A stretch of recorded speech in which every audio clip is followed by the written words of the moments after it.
الحمد لله وكفى وسلام على حبيبه المصطفى أما بعد فأعوذ بالله من الشيطان الرجيم بسم الله الرحمن الرحيم ومن يعظم شعائر الله فإنها من تقوى القلوب صدق الله مولانا العظيم۔ بارگاہ رسالت معاب صلی اللہ علیہ وسلم میں درود پاک کا ہدیہ پیش کریں۔ اللہم صلی علی سیدنا و مولانا محمد معدن الجود والکرم وآلہ واصحابہ الکرام وابنہ الکریم وبارک وسلم صلاة دائمة سرمدا ابدا۔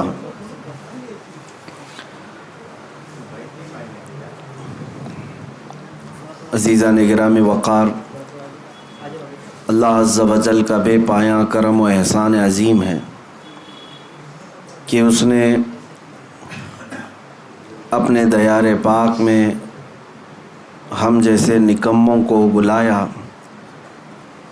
حرم کعبہ، حرم مصطفیٰ صلی اللہ علیہ وسلم کی زیارتوں سے مولا نے ہمیں سعادت بخشی، اور پھر حج کی سعادتیں اور برکتیں لے کر صحیح سلامت ہم اپنے وطن اپنوں کے درمیان واپس آ گئے۔ یہ اللہ کا کرم و احسان ہے، ورنہ معمول تو یہ ہے کہ جب ہم سفر حج پر جاتے ہیں یا عمرہ کی سعادت حاصل کرنے ہیں، نیت تو میری یہی ہوتی ہے کہ واپس پھر کبھی نہ آئیں۔ رسول کریم صلی اللہ تعالیٰ علیہ وسلم کی بارگاہ میں ان کے قدموں میں سونا نصیب ہو جائے، زندگی وصول ہو جائے۔ لیکن اللہ تعالیٰ کی مرضی، اگر واپس لوٹانا ہمارے وطن میں، ہمارے مقدر میں اس نے لکھا ہے تو لوٹ کر رہیں گے، اور پھر جب آنے کی گھڑی ہوتی ہے یقیناً وہ روح فرسا ہوتی ہے۔ مدینہ طیبہ سے واپسی کی گھڑی واقعی ایک سچے محبت کرنے والے عاشق کے لیے بہت ہی سخت امتحان کی گھڑی ہوتی ہے۔ قدم لڑکھڑا جاتے ہیں کہ جو حسین منظر، جو خوبصورت وادیوں میں میرے مصطفیٰ کریم صلی اللہ علیہ وسلم کی برکتیں لے رہا تھا، اچانک واپسی کا وقت آ جاتا ہے، قافلے کے چلنے کا شور ہو جاتا ہے، تھوڑی دیر کے لیے کشمکش میں رہتا ہے بندہ، لیکن میرے عزیزو ہم واپس وہاں سے آتے ہیں تو یہی عزم لے کر کے آتے ہیں کہ اے اللہ، مدینے سے اگر واپس جانا ہمارے مقدر میں تو نے لکھ دیا ہے، تو فقط اب اس کام کے لیے ہمیں واپس لوٹا کہ وطن جائیں تو بھی زندگی بھر میرے مصطفیٰ کی بات کیا کریں اور دین متین کی خدمت کیا کریں، اللہ اور اس کے رسول کی رضا کے لیے جیا کریں۔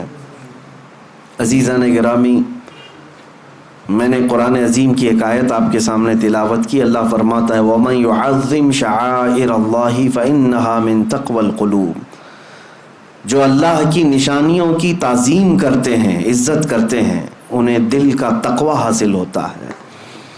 اللہ کی نشانیاں کیا ہیں؟ آپ نے قرآن کی آیت میں یہ سنا ہوگا إِنَّ الصَّفَا وَالْمَرْوَةَ مِن شَعَائِرِ اللَّهِ، قرآن میں ہی ہے، دوسرے پارے میں اللہ تعالیٰ فرماتا ہے بے شک صفا اور مروہ اللہ کی نشانیوں میں سے۔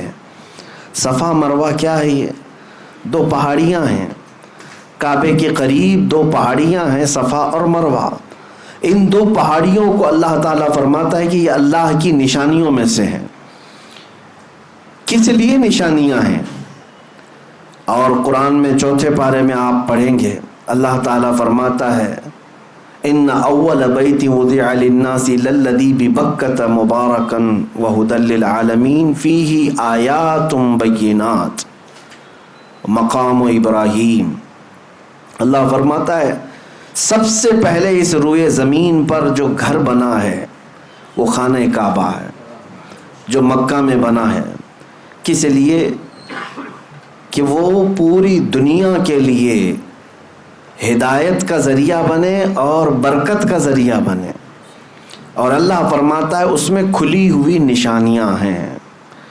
خانہ کعبہ کو اللہ فرماتا ہے اس میں کھلی ہوئی نشانیاں ہیں۔ صفا اور مروہ کو کہتا ہے رب تعالیٰ کہ یہ اللہ کی نشانیاں ہیں۔ کیوں میرے عزیزو؟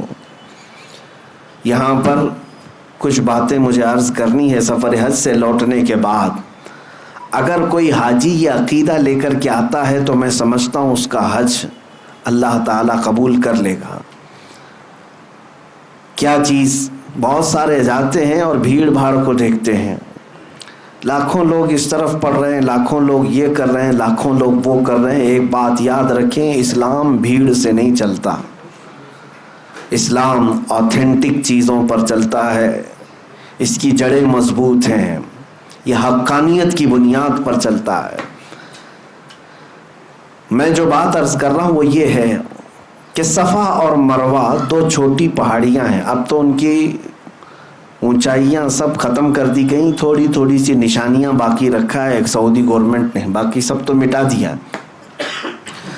صفا اور مروہ پر کیا ہوا کیا تھا آپ کو یہ بھی پتا ہے۔ سیدہ ہاجرہ حضرت ابراہیم علیہ السلام کی اہلیہ، حضرت اسماعیل علیہ السلام کی ماں، 6 ماہ کے حضرت اسماعیل علیہ السلام، قریب چھوٹے سے بچے، ان کی پیاس کی شدت کو بجھانے کے لیے وہ دوڑ لگا رہی تھیں۔ کبھی صفا پر چڑھ کر دیکھتی کہ کہیں پانی نظر آتا ہے، وہاں سے بھاگتی ہوئی مروہ کی طرف جاتی ہیں۔ یہ دونوں پہاڑیوں میں تقریباً آدھا کلومیٹر کا فاصلہ ہے، یا ہو سکتا ہے اس سے تھوڑا آس پاس ہوگا، 500 سے 700 میٹر کے درمیان ایک پہاڑی سے دوسری پہاڑی۔ صفا پر چڑھتی، پھر مروہ پر جاتی، پھر مروہ سے صفا کی طرف۔ لیکن اسماعیل علیہ السلام کو خانہ کعبہ کے قریب وہ سلا کر رکھی ہوئی تھیں زمین پر۔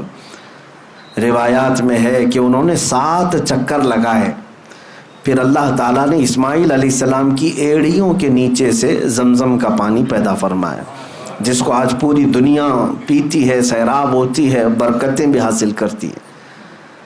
اب مجھے جو بات عرض کرنی ہے وہ یہ ہے کہ سیدہ ہاجرہ نے دوڑ لگائی اسماعیل علیہ السلام کی پیاس بجھانے کے لیے، صفا سے مروہ، مروہ سے صفا، صفا سے مروہ، مروہ سے صفا، یہ ٹوٹل 7 چکر ہوئے۔ اس کے بعد یہ بات اس واقعے کو ہو کر کے ہزاروں سال ہو گئے، لیکن آج بھی حاجی وہاں پر دوڑ لگا رہے ہیں، ہر عمرہ پر جانے والا وہاں پر دوڑتا ہے۔ میرے عزیزو، یہ کیا بات ہے؟ اللہ تعالیٰ نے اپنی اس محبوب بندی کی ادا کو قیامت تک آنے والے حاجیوں کے لیے واجب کر دیا۔ یہ اللہ کی نشانی ہے، دونوں پہاڑیاں۔ اب تم دوڑو گے، جو بھی حج کے لیے آئے گا، عمرہ کے لیے آئے گا، دوڑے گا۔ اب مجھے آپ یہ بات بتائیں، کیا آپ بھی کسی کی پیاس بجھانے کے لیے دوڑتے ہیں؟ کیا آپ بھی وہاں پر کسی کو پانی پلانے کے لیے دوڑتے ہیں؟ نہیں، آپ سب کو پتا ہے ہم آج وہاں پر دوڑ کسی کی پیاس بجھانے کے لیے نہیں، بلکہ اللہ کی ایک محبوب بندی کی ادا پر عمل کرنے کے لیے دوڑتے ہیں۔ اب بات ایک نکتے کی میں عرض کرتا ہوں۔ اللہ کی نشانیوں میں سے ایک نشانی ہے، کیا ہے؟ صفا اور مروہ۔ توجہ چاہتا ہوں، بہت ہی ایک اہم نکتے کی طرف آپ کی طرف توجہ لے جا رہا ہوں۔ اسماعیل علیہ السلام کون ہیں؟ اللہ کے نبی ہیں، بلکہ ابھی شیر خوار ہیں، دودھ پیتے ہوئے ہیں۔ اب یہاں سے مفسرین فرماتے ہیں سیدہ ہاجرہ وہ نبی نہیں ہے، نبی کی بیوی ہیں اور نبی کی ماں ہیں، لیکن جو دوڑ لگا رہی تھی، کس کے لیے دوڑ لگا رہی تھی؟ اسماعیل علیہ السلام کے لیے۔ مفسرین فرماتے ہیں ایک نبی کی پیاس کے لیے اگر کوئی دوڑے تو اللہ اس کو نشانی بنا دیتا ہے۔ ایک نبی کی پیاس کے لیے اگر کوئی دوڑے، اللہ اس کو نشانی بنا دیتا ہے۔ اے میرے عزیزو، اگر میرے مصطفیٰ کی عزت کے لیے کوئی دوڑے تو یاد رکھنا قیامت تک اس بندے کو بھی اللہ نشانی بنا دیتا ہے۔ بے نشانوں کا نشان مٹتا نہیں، مٹتے مٹتے نام ہو ہی جائے گا۔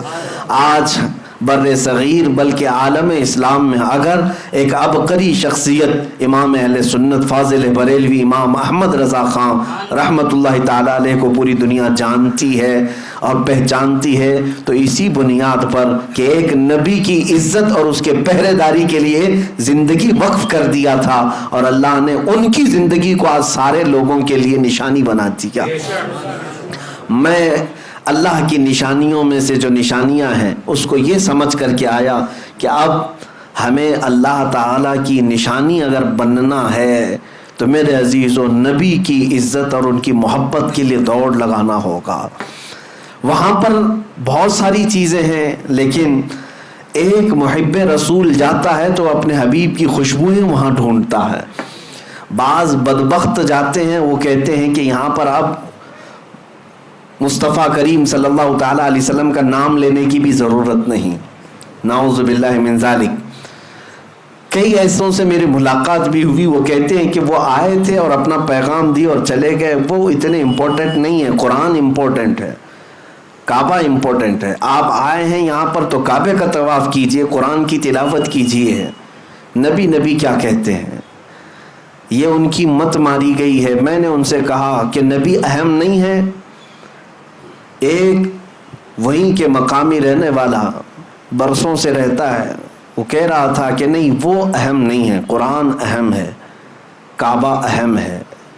میں نے کہا احمق کو دیکھو، اگر نبی اہم نہیں ہے تو ایک غیر اہم شخص اگر قرآن لا کے دیا ہے تو قرآن کیسے اہم ہو گیا؟ اگر وہ اہم نہیں ہے تو غیر اہم آدمی اگر کوئی کتاب کے بارے میں کہہ رہا ہے یہ اللہ کی کتاب، تو نے مان کیسے لیا کہ یہ اللہ کی کتاب ہے؟ پہلے تجھے یہ تسلیم کرنا پڑے گا جو قرآن لایا ہے وہ سب سے اہم ہے، جس نے کعبہ کی عظمت بتائی ہے وہ سب سے اہم ہے۔ اگر وہ عظمت نہ بتاتا تو ہمیں کیا پتا، اگر وہ قرآن کے اوراق ہمارے سامنے تلاوت نہ کرتا تو ہمیں قرآن کیا پتا۔ اس لیے میرے عزیزو، ہمارا معاملہ تو یہی ہے جو امام اہل سنت فاضل بریلوی نے فرمایا ہے کہ طیبہ نہ صحیح افضل، مکہ ہی بڑا زاہد، ہم عشق کے بندے ہیں کیوں بات بڑھائی ہے۔ اعلیٰ حضرت فرماتے ہیں کہ اے لوگو، تم نے تو ابھی نبی پاک صلی اللہ علیہ وسلم کی عظمت کو دیکھا ہی کیا ہے؟ اگر دیکھنا ہے تو آؤ خانے کعبہ کے پاس اور کعبے کو توجہ سے دیکھو تو پتہ چلے گا، غور سے سن تو رضا کعبے سے آتی ہے صدا، میری آنکھوں سے میرے پیارے کا روزہ دیکھو، حاجیو آؤ شہنشاہ کا روزہ دیکھو، کعبہ تو دیکھ چکے کعبے کا کعبہ دیکھو۔ عزیزان گرامی وقار، وہاں پر ہم نے حضور پاک صلی اللہ تعالیٰ علیہ وسلم کی نشانیاں اور حضور کی خوشبوئیں ڈھونڈنے کی کوششیں کی ہیں۔ توجہ چاہتا ہوں، صفا اور مروہ کو اللہ تعالیٰ نے کیا فرمایا؟ اللہ کی نشانیاں ہیں۔ توجہ ہے میری طرف؟ میں کچھ چیزیں سمجھا کر کے جاؤں گا، اللہ جلد آپ کو حج نصیب فرمائے اور خانہ کعبہ اور مدینہ طیبہ کی حاضری ہو تو میری یہ باتیں آپ کے کانوں میں گونجتی رہیں کہ دیکھنا ہے تو ہمیں کیا دیکھنا چاہیے۔ صفا مروہ ضرور دیکھیں، لیکن یاد ضرور کریں کہ نبی کے لیے دوڑ لگانے کی وجہ سے 3000 سال بھی گزر جائیں تو وہ پرانا نہیں ہوتا، نہ حضرت ہاجرہ کی یاد پرانی ہوتی ہے۔ اب میں آگے اور ایک بات عرض کرتا ہوں، اللہ تعالیٰ فرماتا ہے وَاتَّخِذُوا مِن مَّقَامِ إِبْرَاهِيمَ مُصَلًّى۔ کعبے کے سامنے آج بھی گولڈن کلر کا ایک چھوٹا سا مینار دیکھتے ہوں گے جس کو مقام ابراہیم کہتے ہیں۔ مقام ابراہیم کیا ہے؟ اس میں ایک پتھر رکھا ہوا ہے جس پہ حضرت ابراہیم علیہ السلام کے دونوں پیروں کے صاف نشان ہیں، صاف نشانیاں ہیں۔ وہ پتھر آج بھی محفوظ ہے، اور قرآن میں اللہ فرماتا ہے مقام ابراہیم کو اپنی نماز کی جگہ بنا لو۔ جو بھی حاجی، جو بھی ایک معتمر عمرہ کرتا ہے، طواف کے بعد مقام ابراہیم کے پاس آ کر کے 2 رکعت ضرور پڑھتا ہے۔ وہاں پر 2 رکعت پڑھنے کا حکم ہے۔ کعبہ سامنے ہے لیکن اللہ فرما رہا ہے مقام ابراہیم کے پاس، مقام ابراہیم کے پاس پڑھو 2 رکعت۔ قرآن کی آیت میں بتا رہا ہوں وَاتَّخِذُوا مِن مَّقَامِ إِبْرَاهِيمَ مُصَلًّى، اپنی نماز کی جگہ بناؤ مقام ابراہیم کو۔ اب ہم نے محسوس کیا، تحقیق کیا تو سارے لوگوں کی زبان پر ایک ہی بات جاری، اور وہاں پر بھی جا کر کے آپ پوچھیں گے، کچھ لوگ اس کے ارد گرد کھڑے بھی رہتے ہیں محافظ کی حیثیت سے، کچھ پولیس والے اور کچھ لال دوپٹے والے۔ وہ لوگ جب بھی آپ سوال کریں گے تو یہی کہیں گے کہ یہ پتھر ہے جس پر کھڑے ہو کر کے ابراہیم علیہ السلام نے کعبے کی تعمیر کی. اور ظاہر سی بات حقیقت ہے, تاریخ بھی ہے. وہ پتھر کی ایک تاریخ یہ ہے کہ ابراہیم علیہ السلام اس پتھر پر کھڑے ہو کر کعبے کی دیواریں بلند کرتے تھے. دیوار جتنی بلند ہوتی تھی پتھر بھی اونچا ہو جاتا تھا. جب ابراہیم علیہ السلام کو اترنا ہوتا تو پتھر چھوٹا ہو جاتا تھا. وہ فلیکسیبل سیڑھی کی طرح تھا, خود اونچا ہوتا تھا اور خود نیچے ہو جاتا تھا. اب یہ پتھر ابراہیم علیہ السلام کی خانہ کعبہ کی تعمیر کرنے کی نشانیوں میں سے ایک نشانی رکھی گئی ہے, محفوظ ہے. تو میں آپ سے پوچھتا ہوں, کیا وہ پتھر اتنا افضل اسی لیے ہے کہ اس پر کھڑے ہو کر ابراہیم علیہ السلام نے کعبے کی تعمیر کی؟ میرے عزیزوں, مشہور تو یہی ہے, لیکن عشق والوں کی زبان سے پوچھیں تو ان کی تحقیق میں ایک اور باب کا اضافہ بھی ہوتا ہے.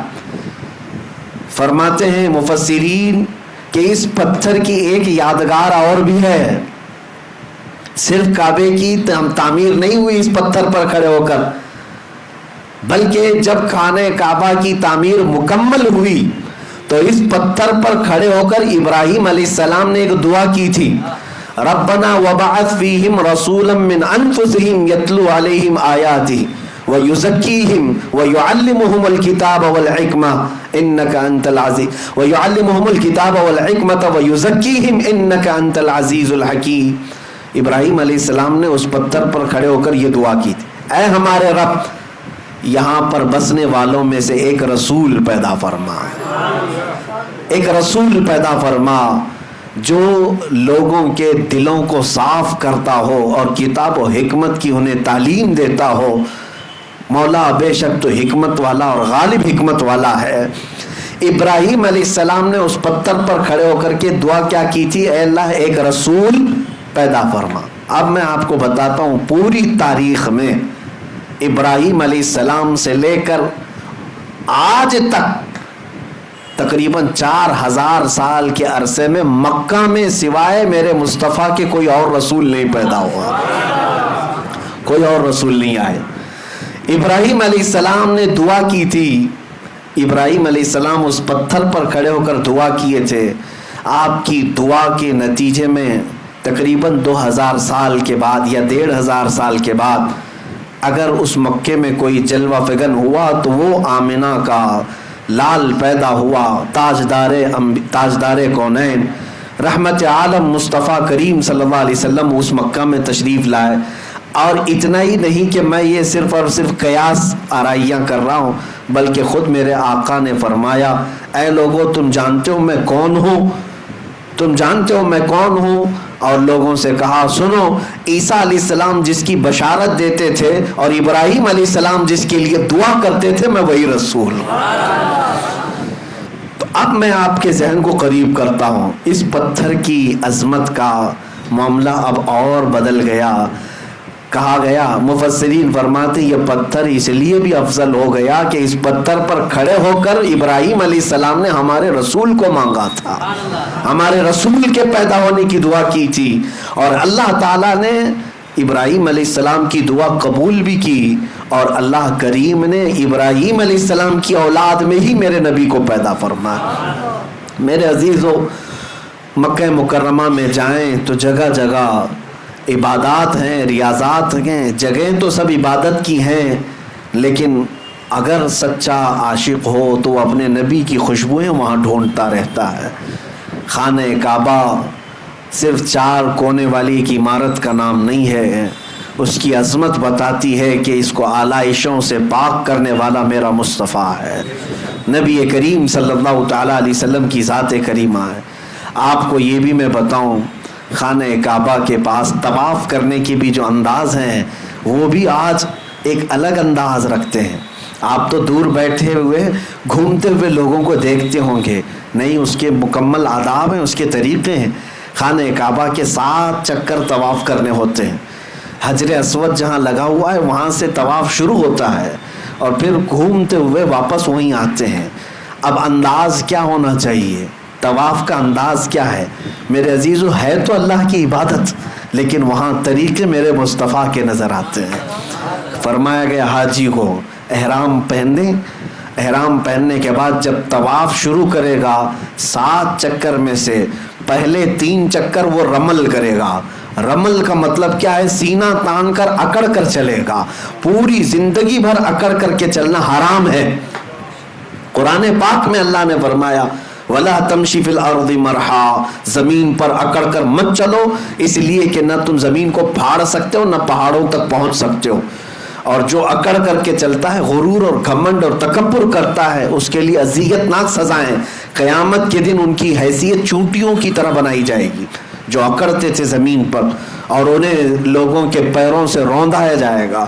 لیکن ایک مقام ایسا ہے جہاں حکم دیا جا رہا ہے اکڑ کے چلو، سینہ تان کر کے چلو. ہم جاتے ہیں، موقع تو نہیں ملتا، بھیڑ بھاڑ ہوتی ہے، لیکن موقع ملتا ہے تو سینہ تان کر. اور وہ انداز کیسا ہے؟ وہ انداز پہلوانوں کا انداز ہوتا ہے، پہلوانوں کا انداز. باقی دوسری جگہوں پر پہلوانی دکھانے کے لیے بھی تمہیں اکڑنے کی اجازت نہیں، لیکن وہاں پر حکم ہے کہ سینہ تان کر کے چلو، رمل کرو. یہ اس کا پس منظر کیا ہے؟ اس کا بیک گراؤنڈ کیا ہے؟ میرے عزیزو، خانہ کعبہ کے پاس طواف تو پہلے نارمل ہی ہوتا تھا، لیکن آپ کو میں بتاؤں رسول پاک صلی اللہ تعالیٰ علیہ وسلم کے ساتھ جو اذیتیں مکہ والوں نے کی ہیں، جو تکلیفیں مشقتیں مکہ والوں نے حضور کی ذات پر ڈالی ہیں، شاید ہی تاریخ میں آپ کو ایسا نہ ملے. حضور جس وطن میں پیدا ہوئے اس وطن کی زمین حضور کے لیے تنگ کر دی گئی تھی. حرم کعبہ میں حضور عبادت کرنے کے لیے آتے تو ان کے ساتھ بہت زیادتیاں کی جاتی. کئی مرتبہ ہاتھ اٹھائے گئے، حضور اکرم صلی اللہ علیہ وسلم کے صحابہ کو مارا گیا. حضرت ابو بکر صدیق رضی اللہ تعالیٰ عنہ کو وہاں بہت مارا گیا. کیا کیا تکلیفیں اٹھائی. 3 سال مکہ میں حضور نے ایسے گزارے جس میں پورے مکہ والوں نے سوشل بائیکاٹ کیا تھا. کیسا سوشل بائیکاٹ کہ حضور اکرم صلی اللہ علیہ وسلم کے اور ان کے خاندان کے ساتھ نہ کوئی کلام کرتا، نہ کوئی خرید و فروخت، نہ کوئی دعوت، کچھ نہیں. کھانے کی ایک چیز بھی حضور کے گھر تک آنے نہیں دیا جاتا تھا. ان 3 سالوں میں رسول پاک صلی اللہ علیہ وسلم نے درختوں کے پتے کھائے اور چمڑے ابال کر کے کھائے. شعب ابی طالب، یہ مشہور ہے سیرت میں، نبی پاک صلی اللہ علیہ وسلم کے ساتھ ایسی ایسی ظلم و ستم کی کہانیاں ان مکہ والوں نے لکھی. لیکن ایک وقت وہ بھی آیا جب اللہ کا حکم ہوا کہ میرے محبوب آپ ہجرت کر کے مدینے چلے جائیں. مدینے گئے. میرے آقا صلی اللہ علیہ وسلم جب مدینے گئے تو ان ظالموں اور کافروں نے کیا حضور کو وہاں بھی چھوڑ دیا تھا؟ نہیں، بلکہ یہاں سے جتھے لے کر کے جاتے، صحابہ کے باغیچوں پر حملے کرتے. مدینے میں اگر کوئی تنہا ملتا باہر مدینے والا، اس کو مار پیٹ کرتے. انہی تکلیفوں کی وجہ سے جنگ بدر بھی ہوئی، جنگ احد بھی ہوئی، جنگ خندق بھی ہوئی. مکہ اور مدینے والوں کے بیچ میں یہ سب جنگیں ہوئی ہیں. حضور 450 کلومیٹر دور جا چکے تھے مکہ سے، لیکن پھر بھی مکہ والے سکون سے نہیں بیٹھ رہے تھے کہ ہم لڑیں گے ان سے. لیکن ایک بات یاد رکھنا، ظلم کی ڈور لمبی نہیں ہوتی. ظلم کی ڈور لمبی نہیں ہوتی، بہت جلدی اسے کھینچ لیا جاتا ہے. ظالموں کی تاریخ آپ اٹھا کر کے دیکھ لیں، ایک وقت آتا ہے جب وہ اپنے ہی گھر میں ایسے قید ہو جاتے ہیں کہ ان کا کوئی پرسان حال نہیں ہوتا. آج بھی جو ظلم ہو رہا ہے، مجھے امید یہی ہے انشاءاللہ وہ وقت قریب ہے جب رب تبارک و تعالیٰ اپنی رسی کھینچے گا تو یہ اپنے ہی گھر میں بے آب و دانہ اور بغیر کسی پرسان حال کے دم توڑنے پر مجبور ہو جائیں گے. آپ انتظار کریں. ہاں، جب بھی اہل حق کے ساتھ ظلم بڑھتا ہے تو زیادہ نہیں، تھوڑے دنوں تک یہ ظالموں کو اللہ ڈھیل دیتا ہے، اور یہ ہماری آزمائش بھی ہوتی ہے. ظالم ہرگز یہ نہ سمجھے کہ وہ جو کر رہا ہے وہ سب اچھا ہے، بلکہ آج تو کچھ بھی نہیں ہے، اس سے بڑے بڑے فرعون، شداد، ہارون، حامان، قارون سب آ کر کے گئے. ان کے پاس مال بھی تھا، تخت بھی تھا، تاج بھی تھا، سب تھا، لیکن اپنے ظلم کی وجہ سے وہ باقی نہیں رہے. میرے عزیزوں، 6 سال گزرے ہجرت کے، 6 سال. حضور پاک صلی اللہ تعالیٰ علیہ وسلم 6 سال کے بعد مکہ مکرمہ واپس تشریف لائے 10,000 صحابہ کے ساتھ. نہ کوئی جنگ، نہ کوئی جدال، نہ کوئی قتل و قتال. حضور پاک صلی اللہ تعالیٰ علیہ وسلم کے ساتھ 10,000 صحابہ تھے. مکہ فتح ہو چکا تھا.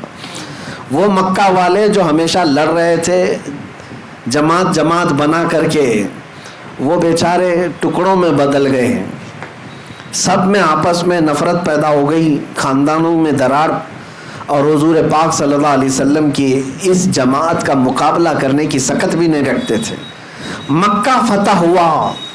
وہ صحابہ جو مکہ میں مارے گئے تھے، پیٹے گئے تھے، ان کا مال، ان کی جائیدادیں ہڑپی گئی تھی، وہ سب صحابہ واپس آئے ہیں.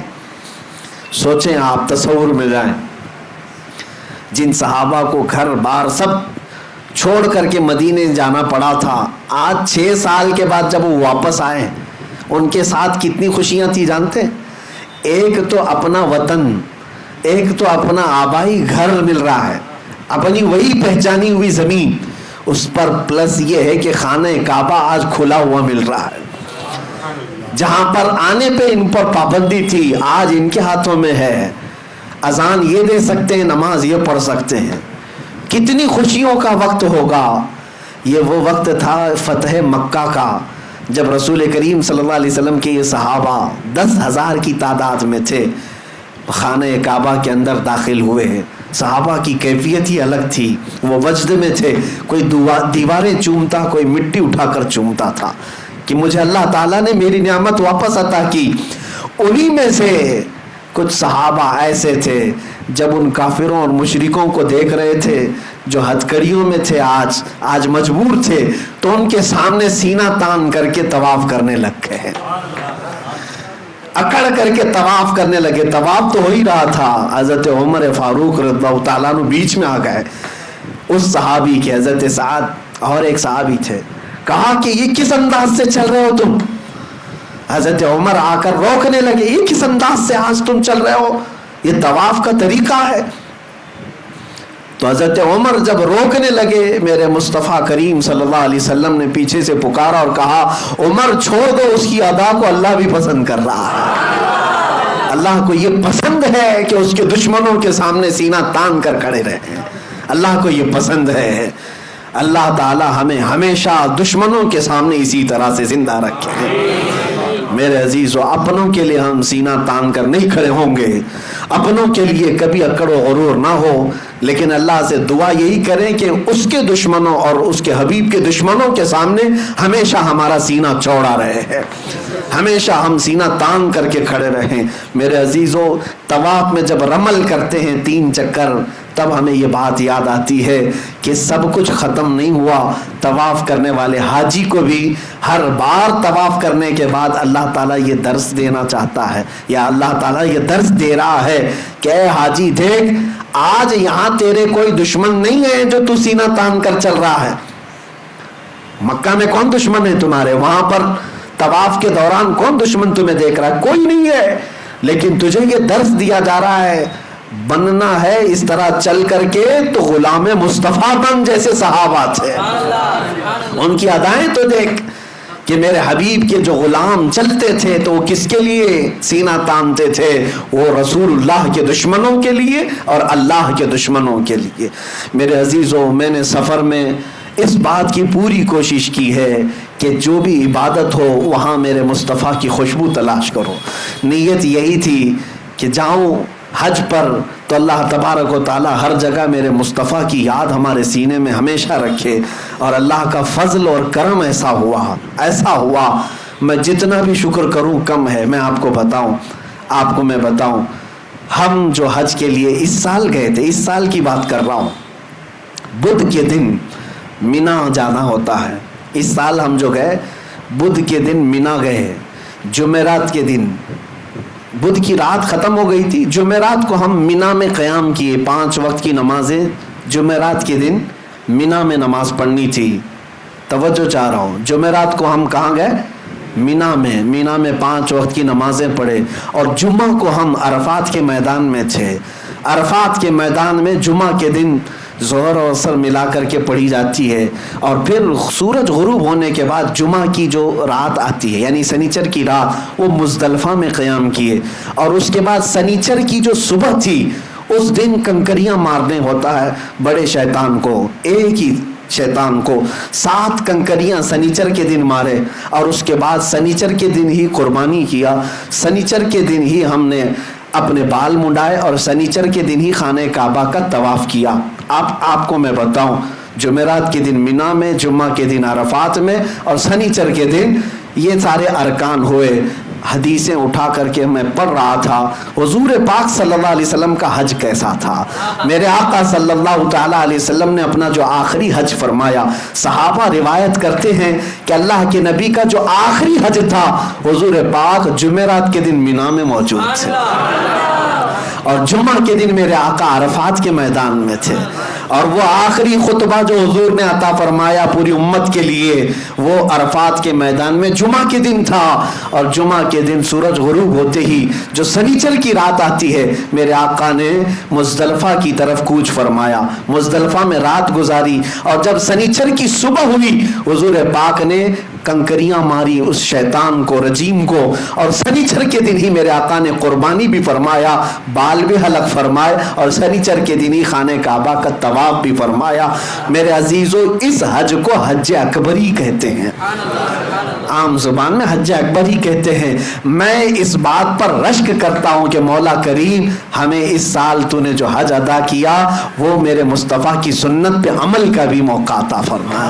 حج تو حج ہے، کسی بھی دن کریں، جب بھی وہ حج آئے، حج کا دن جب بھی آئے، لیکن جب یہ میچ ہو جائے تو عاشقوں کی بات ہی کچھ اور ہوتی ہے۔ وہ دن جب آتے ہیں تو یاد آتی ہے کہ آج بھی جمعہ ہے، آج عرفات کا دن ہے، اور آج ہی کا وہ دن تھا جب میرے مصطفیٰ عرفات کے میدان سے خطبہ دے رہے تھے۔ میرے عزیز و حج اللہ کی عبادت ضرور ہے، لیکن میرے مصطفیٰ کی یادوں میں بسی ہوئی ہے، حضور کی یادوں میں اور خوشبوؤں میں بسا ہوا وہاں پر ماحول ہے۔ بہرحال یہ ارکان ادا کرنے کے بعد یقیناً سعادتیں اگر اور قبولیت کی سندیں اگر کہیں ملتی ہیں تو گنبد خضرا کی چھاؤں میں ملتی ہیں۔ یقیناً ایک حاجی جب رخت سفر باندھتا ہے طیبہ کی طرف، حرم کعبہ کی زیارتیں مکمل ہونے کے بعد عجیب سی کیفیت ہوتی ہے، عجیب سی کیفیت ہوتی ہے۔ جب وہ نکلتا ہے تو وجد میں ہوتا ہے، خوشیاں منا رہا ہوتا ہے، اور جس کے دل میں میرے آقا کی بارگاہ میں پہنچنے کی آس لگی رہتی ہے وہ منٹ منٹ گنتا رہتا ہے، ہر گھنٹے پوچھتا رہتا ہے ابھی مدینہ کتنا باقی ہے، ابھی کتنا باقی ہے۔ بسوں میں بیٹھے ہوئے حاجی کلومیٹر کے بورڈ کو دیکھتے رہتے ہیں، ابھی مدینہ 200 کلومیٹر باقی رہ گیا، 150 باقی رہ گیا، 100 باقی رہ گیا۔ کم از کم 6 گھنٹے یا 7 گھنٹے سفر کے بعد بسوں میں حاجی جب مدینے کی سرحدوں میں پہنچتے ہیں، اگر شام کا وقت ہوتا ہے تو بولنے کی ضرورت ہی نہیں ہوتی حاجیوں کو، بلکہ پورے مدینے کی طرف نظر کرتے ہیں تو صرف روشنی ہی روشنی ہوتی ہے، صرف لائٹ ہی لائٹ نظر آتی ہے۔ لیکن اس میں بھی میں نے محسوس کیا ہے کسی حاجی کو یہ بولنے کی ضرورت نہیں پیش آتی کہ حضور کی مسجد کدھر ہے، بلکہ ان ہزاروں لاکھوں لائٹوں میں بھی حاجی آسانی سے پہچان لیتا ہے میرے مصطفیٰ کی مسجد نبوی نظر آ رہی ہے۔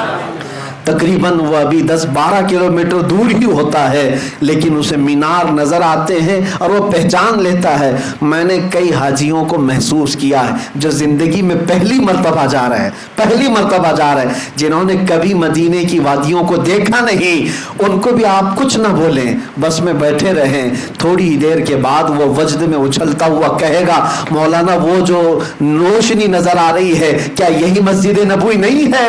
ہم نے محسوس کیا کہ سچی غلامی ہو تو بڑی دور سے بھی نظر آتی ہے۔ میرے آقا کو پہچاننے کے لیے غلام، میرے عزیزو آج میں یہ کہہ رہا ہوں کہ مسجد نبوی کی لائٹنگ دیکھ کر کے جب دور سے غلام پہچان لیتا ہے تو میدان محشر میں وہ حقیقی چہرے کو دیکھ رہا ہوگا، اس چاند سے زیادہ چمکنے والے چہرے کو دیکھے گا تو کیا امتی نہیں پہچانے گا؟ عزیزان گرامی وقار، ہم اسی آس میں جیتے ہیں کہ وہ آقا تشریف لائیں گے اور اپنے جلوہ جہاں آرا سے ہم سب کو مشرف کریں گے۔ مدینہ طیبہ کی حاضری یقیناً یہ ادب کی حاضری ہے۔ بارگاہ مصطفیٰ میں جب ہم حاضر ہوتے ہیں دو کیفیتیں ہوتی ہیں، ایک خوشی کی بھی اور ایک رکت کی بھی۔ خوشی کی کیفیت اس لیے کہ اب جہاں مجھے اپنی زندگی میں سب سے اخیر پہنچنا ہے وہاں میں پہنچ چکا ہوں، اس سے بڑی کوئی اور بارگاہ ہے؟ حضور اکرم صلی اللہ تعالیٰ علیہ وسلم کا مقام و مرتبہ اللہ کے بعد سب سے بڑا ہے، اور دنیا میں ہم اس جگہ پر جب پہنچ گئے ہیں تو خوشیوں کی انتہا نہیں ہوتی، لیکن ساتھ میں ایک رکت بھی طاری ہوتی ہے۔ کبھی ہم اپنی طرف بھی دیکھتے ہیں، کہاں یہ گندے قدم، کہاں یہ مقدس حرم، اور بڑھنے میں کبھی پیر بوجھل ہو جاتے ہیں، آنسو نکل آتے ہیں کہ کہیں میرے آقا صلی اللہ تعالیٰ علیہ وسلم کی نظر پڑے ہم پر تو نہ چہرہ دکھانے کے قابل ہے نہ جسم اس طرح قابل ہے۔ لیکن میرے عزیزو، انہی کشمکش میں ایک محب رسول جب باب السلام میں داخل ہو ہی جاتا ہے، ہزاروں کی بھیڑ میں لگی جاتا ہے، تو دل پر پھر یہ تسلی آتی ہے۔ کس بات کی تسلی آتی ہے؟ یہ سوچنے پر ہم مجبور ہوتے ہیں نہ کوئی عمل ہے سنانے کے قابل، نہ منہ ہے تمہارے دکھانے کے قابل، لگاتے ہیں اس کو بھی سینے سے آقا جو ہوتا نہیں منہ لگانے کے قابل۔ جب یہ بات یاد آتی ہے تو پھر حوصلہ ہو جاتا ہے کہ تجھ سے جو منہ چھپاؤں تو کروں کس کے سامنے یا رسول اللہ، آپ کے پاس نہ آؤں تو پھر کس کے پاس جاؤں؟ اس لیے کہ ہم نے بچپن سے یہی سنا ہے، بے ہنر و بے تمیز کس کو ہوئے ہیں عزیز، ایک تمہارے سوا تم پہ کروڑوں درود، گندے نکمے کمی مہنگے ہیں کوڑی کے تین، کون ہمیں پالتا تم پہ کروڑوں درود۔ نبی پاک صلی اللہ تعالیٰ علیہ وسلم کے دربار میں ہم حاضر ہوتے ہیں تو اسی آس کے ساتھ یاد رکھیں اعلیٰ حضرت کے اشعار بہت حوصلہ دیتے ہیں، بہت حوصلہ دیتے ہیں۔ کم از کم میں اپنے متعلق ضرور کہتا ہوں، بڑی حوصلہ مندی کی یہاں پر باتیں ملتی ہیں، پھر جب بارگاہ مصطفیٰ میں ہم پہنچتے ہیں وہ جالیوں کا سنہرا موقع، اللہ اکبر۔ چاہتا تو ہر حاجی یہی ہے کہ گھنٹوں یہیں کھڑا رہ جاؤں، بلکہ ہماری تمنا تو یہی ہوتی ہے کہ ہم یہیں گڑے رہ جائیں اور روح ہماری نکل جائے، لیکن تقاضۂ فطرت یہ ہے، ایک میرا ہی رحمت میں دعویٰ نہیں، شاہ کی ساری امت پہ لاکھوں سلام، لاکھوں لوگ وہاں پر منتظر ہیں میرے آقا کی ایک دید کے، ایک طلب کے۔ ہم سلام کر کے صرف آگے بڑھ ہی جاتے ہیں اور اس تمنا سے جھالیوں کے سامنے سے گزرتے ہیں کہ ضروری نہیں کہ یہاں کھڑے ہو کر کے ہی سنائیں تو سنیں گے۔ میرے آقا کا مقام تو یہ ہے کہ دور و نزدیک کے سننے والے وہ کان لالے کرامت پہ لاکھوں سلام، دروازے سے باہر آ جاتے ہیں، لیکن ہمیشہ ایسا ہی لگتا ہے کہ حضور پاک صلی اللہ تعالیٰ علیہ وسلم کے دربار میں پھر آئے ہیں۔ اس بار کے سفر میں میں نے دیکھا عزیزان گرامی وقار، آپ کو میں ایک بات بتاؤں، مسجد نبوی کے باہر جو صحن ہے، جو ماربل لگے ہوئے ہیں، کچھ جگہ تو ایسے ماربل ہیں جو گرمی سے گرم نہیں ہوتے، ٹھنڈے ہی رہتے ہیں۔ خصوصی قسم کے کچھ ماربل خانہ کعبہ کے طواف کے دوران جو مطاف ہے وہاں پر بھی لگے اور حضور کے روضے کے آس پاس، لیکن جو بڑا صحن ہے جس میں چھتریاں ہیں وہاں پر جو پتھر لگے ہیں وہ اتنی تیز گرم ہوتے ہیں، اتنی تیز کہ میں سمجھتا ہوں کہ اگر کسی ہانڈی میں چاول چڑھا دیں تو پک جائے گا۔ 50 ڈگری اس بار گرمی کی شدت تھی، میں نے جو محسوس کیا 49 ڈگری 50 ڈگری تک مدینے میں اس بار گرمی کی شدت پہنچی ہوئی تھی۔ آپ اندازہ کر سکتے ہیں 50 ڈگری کی شدت میں جب ان ماربل پر پتھروں پر گرمی پڑتی ہوگی تو کیسی چلچلاتی ہوئی گرمی۔ میں عشاء کے وقت کی بات کر رہا ہوں، عشاء کے وقت چپل ہم دور نکال دیا کرتے پیدل چل کر کے تھوڑی دور ہمیں جانا تھا، اتنی دیر میں ہی ہمارے تلووں کے اندر پورے عجیب سی گرمی ایسی لگی کہ بعد میں دیکھا، محسوس کیا۔ میرے عزیزوں، میں یہ شکایت کے طور پر نہیں کہہ رہا ہوں، صرف یہ بتا رہا ہوں کہ پتھر کتنے گرم ہوتے ہیں رات کے وقت جب اتنے گرم تھے۔ اب میں حقیقی بات بتانا چاہتا ہوں۔ ظہر کے وقت میں نے دیکھا، جانے کی ہمت نہیں تھی، دور کھڑے تھے جنت البقیع کے پاس، ایک بندے کو ہم دیکھ رہے تھے ننگے پیر پیدل انہی پتھروں پر چلتا ہوا باب السلام کی طرف گیا۔ کسی اور کے چلنے کی ہمت بھی نہیں ہے، بغیر چپل کے گیا، باب السلام میں اندر داخل ہوا، سلامی پیش کیا، وہاں سے جلدی نکال دیتے ہیں پولیس والے، سلام کرو نکل جاؤ۔ نکل آیا، باہر آنا ایسا ہے کہ پیر رکھو تو چیخ نکل جائے گی تمہاری، لیکن انہی میں وہ آرام سے چلتا ہوا یہاں تک آیا۔ دوبارہ پھر باب السلام گیا، چلتے ہوئے واپس گیا، پھر داخل ہوا، سلام کیا، تھوڑی دیر کے بعد دیکھے پھر باہر نکل آیا، پھر اسی گرم پتھروں پر پھر چلتے ہوئے باب السلام کی طرف گیا۔ کافی دیر تک دیکھتا رہا، نہ جانے وہ کب تک اس طرح ادھر سے جاتا تھا، سلام کر کے پھر آتا تھا، پھر انہی پتھروں پر۔ میں نے محسوس کیا کہ اگر 2 منٹ کوئی اس پتھر پر چلے تو اس کے نیچے، پیروں کے نیچے جل جائے گا، آبلے پڑ جائیں گے، لیکن گھنٹوں وہ بندہ چلتا رہا صرف حضور کو سلام پیش کرنے کے لیے۔ سچ مانو میرے عزیزوں، آنکھیں بھیگ گئیں، جسم پہ کپ کپی طاری ہو گئی۔ میں نے یاد کیا، یا رسول اللہ، یہ صرف اور صرف تمہاری محبت کی تاثیر ہے۔ آج ہمیں احساس ہو گیا کہ بلال حبشی گرم سل کو کیسے برداشت کرتے تھے۔ اگر میرے مصطفیٰ سامنے ہو تو پھر آگ بھی ٹھنڈی نظر آنے لگتی ہے، پتھروں کی گرمی بھی نرم اور ٹھنڈی محسوس ہونے لگتی ہے۔ ان عاشقوں کو ہم نے دیکھا، ان گرم پتھروں پر وہ چل کر بار بار سلام کے لیے جا رہے ہیں، یقیناً تلووں میں آبلے پڑے ہوں گے، زخم آئے ہوں گے، لیکن اگر اس سے پکڑ کر پوچھتے تو شاید وہ یہی بتاتا کہ میرے تلووں کی کیا حیثیت اس حسین گنبد کے سامنے، میرے پیروں کی کیا حیثیت اس عظیم بارگاہ کے سامنے۔ عزیزان گرام وقار، نبی اکرم صلی اللہ تعالیٰ علیہ وسلم کے دربار میں حاضری دیتے ہوئے آج بھی ہزاروں عاشقوں کو دیکھا جن کی کیفیت عجیب ہوتی ہے۔ ہم یہ نہیں جانتے کہ وہاں کون کس حالت میں آتا ہے۔ ایک بڑے بزرگ لاہور کے رہنے والے، ان کے مرید حج پہ جا رہے تھے تو انہوں نے اپنے پیر و مرشد سے اجازت لی۔ مرشد گرامی نے کہا کہ بیٹا حج پر جانا، پھر مدینے جب جانا تو خیال رکھنا کہ ہر چیز کا ادب کرنا، چاہے وہاں کے جانور بھی کیوں نہ ہو، جانوروں کا بھی ادب ملحوظ رکھنا۔ وہ مرید، سچا مرید، حج سے فراغت کے بعد مدینے حاضری کے لیے گیا۔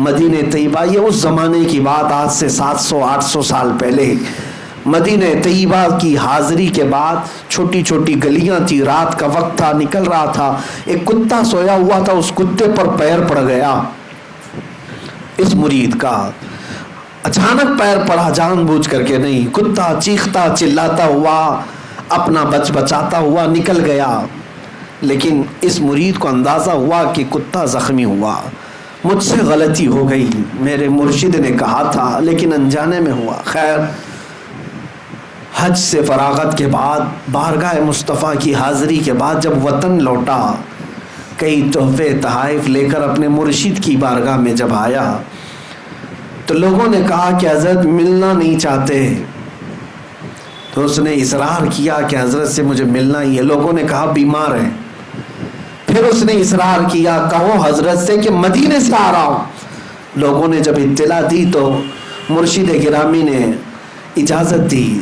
جب وہ حاضری کے لیے اپنے مرشد کے پاس آیا تو زخمی حالت میں دیکھا، ہاتھ پر پٹی بندھی ہوئی، پوچھا حضور کیا ہوا آپ کو؟ مرشد گرامی کی آنکھوں میں آنسو آئے، کہا مدینے میں تو نے جس کتے پر پیر رکھا تھا میں ہی تو تھا، تجھے یہ اندازہ نہیں کہ وقت کے بڑے بڑے لوگ وہاں پر اپنے آپ کو ان حیثیتوں میں پیش کرتے ہیں۔ اسی لیے ہم تمنا یہی کرتے ہیں کہ یا رب ہم کو اتنا مقام دے دے کہ لوگ ہمیں مصطفیٰ کے دربار کا کتا کہیں، سگانے کوئے مصطفیٰ ہمیں کہیں۔ اعلیٰ حضرت فاضل بریلوی رضی اللہ تعالیٰ عنہ یہ دعا بھی کیا کرتے تھے اور فخر سے بھی کہتے تھے، میں رسول پاک صلی اللہ علیہ وسلم کے دروازے کے باہر بیٹھنے والے دربانوں کا کتا ہوں۔ عزیزان گرامی، اس مقام بلند و بالا کی جتنی بھی میں تعریف کروں یا جتنا بیان کروں وہ بیان سے باہر ہے، اور آپ کو اندازہ ہے ہماری زندگی کا اب ایک ہی مقصد، آپ سب کا بھی یہی مقصد ہے کہ جئیں گے تو میرے مصطفیٰ کی عزت کے لیے جئیں گے۔ اگر ان کی عزت سلامت ہے تو سب کچھ سلامت ہے، اگر ان کی محبت ہمارے ساتھ باقی ہے تو سب کچھ باقی ہے، اور اگر یہ نکل گئی تو ہمارے پاس کچھ بھی نہیں ہے۔ اسی لیے بلے شاہ میاں رحمۃ اللہ علیہ فرمایا کرتے تھے، جس دل میں حضور کی محبت نہیں ہوتی اس دل میں کتے رہتے ہیں، دنیا کے کتے ہیں، خنزیر ہوا کرتے ہیں۔ اس دل کو کبھی بھی اس محبت سے خالی مت کرنا۔ آج کے بعد تمنا یہی رکھو، حاجی جائے یا حاجی آئے تمہاری آنکھیں بھیگ جانا چاہیے۔ اس لیے میں نہیں کہہ رہا کہ میری عزت کریں، اس لیے کہ اس عظیم مقام کو دیکھ کر کے آ رہا ہے جس پر جبرائیل امین کی پہرہ داری ہوا کرتی ہے، اس عظیم دربار سے یہ لوٹ کر کے آ رہا ہے جہاں پر صبح 70,000 فرشتے سلامی کے لیے آتے ہیں تو شام کو 70,000 فرشتے سلامی کے لیے آتے ہیں۔